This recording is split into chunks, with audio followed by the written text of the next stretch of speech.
ముందుకు పోండి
పంపిరండి చెప్పండి మేము వెళ్ళిపోతాం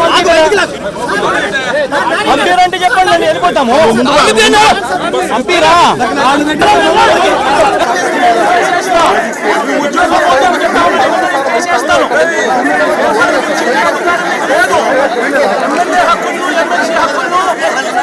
పరిరక్షించే బాధ్యత మీదే బాగుండదు చెప్పనా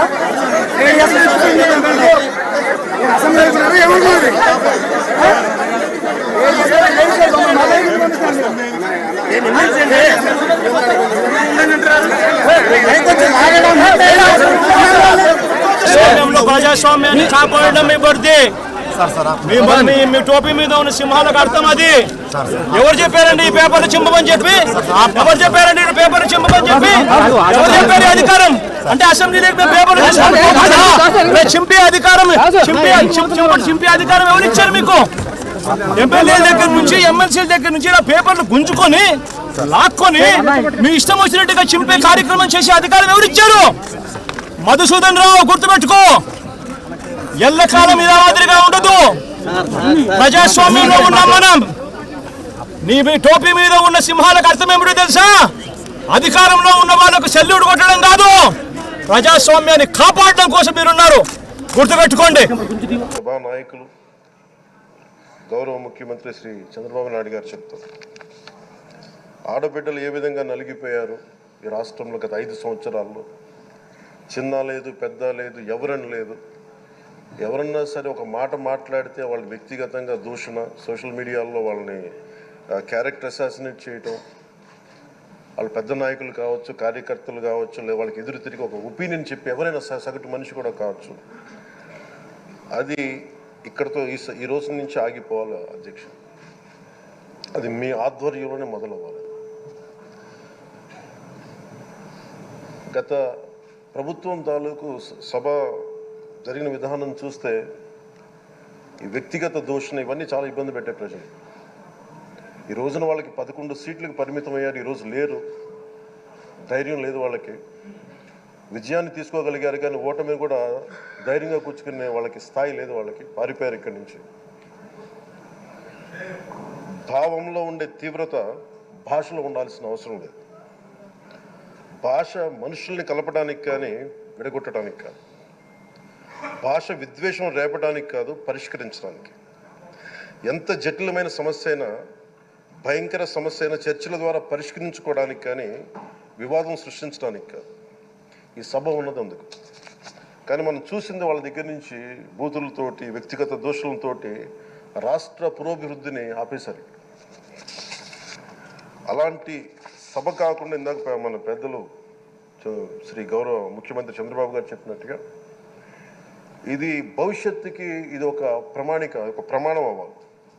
2047 వరకు ఇంత అద్భుతమైన స్థానంలో మనకి ఆంధ్రప్రదేశ్ తెలుగు జాతి ఉన్నత స్థాయికి వెళ్ళాలంటే ఈరోజు మనం వేసే ప్రతి అడుగు అది భవిష్యత్ తరాలకు ఒక నిర్దేశక ఒక టచ్ స్టోన్గా ఉండిపోవాలి, గిట్ రాయిగా ఉండిపోవాలి. ఈరోజు నీ సభలో ఉన్న గౌరవ సభ్యులందరూ చట్టాలు చేయడానికి ఉన్నారు, చట్టాలు ఉల్లంఘించడానికి కాదు. ఆంధ్రప్రదేశ్ ఆవిర్భావం జరిగి అసలు ఆవిర్భావం, అసలు భాషా ప్రయుక్త రాష్ట్రాల ఆవిర్భావమే మన ఆంధ్ర రాజ్యంతో మొదలైంది. అమరజీవి పొట్టి శ్రీరాములు గారి బలిదానం మీద మన రాష్ట్రం పుట్టింది. 56 రోజులు తిండి తిప్పలు తినకుండా నరకం అనుభవిస్తూ ఆయన బలైపోయారు. ఆయన మరణానికి చేరువవుతూ ఆమరణ నిరాహార దీక్ష చేసిన ప్రతిరోజు మనకి దాదాపు ఈ సుదీర్ఘమైన 6 దశాబ్దాల కాలం, 1.5 సంవత్సర కాలం, అంటే ఆయన ప్రతిరోజు చావుకు చేరువవుతూ భోజనం లేకుండా ఆయన గడిపిన ప్రతిరోజు మనకి 1.5 సంవత్సర కాలం. అలాంటి నేపథ్యంలో అలాంటి మహోన్నతుడు శ్రీ పొట్టి శ్రీరాములు గారి త్యాగాన్ని కనుక మనం ఈ సభలో ప్రజా సంక్షేమం కోసం మాత్రమే చర్చలు జరగాలి, వాదోపవాదాలు హద్దులు దాటకుండా ఉండాలి, వ్యక్తిగత దూషణకి తావివ్వకుండా ఉండాలి. అలా కాకుండా గత ప్రభుత్వంలాగే ఈ సభని తిట్లకి, బూతులకి, కొట్లాటికి వాడితే ప్రతి నిమిషం పొట్టి శ్రీరాములు గారి బలిదానాన్ని అవమానం చేసినట్టే. ఒక గొప్పవాడు, ఒక మహానుభావుడు బతికినప్పుడు మాత్రమే కాదు, చనిపోయిన తర్వాత కూడా కొన్ని తరాలు ఉపయోగపడతారని నిరూపిస్తారు.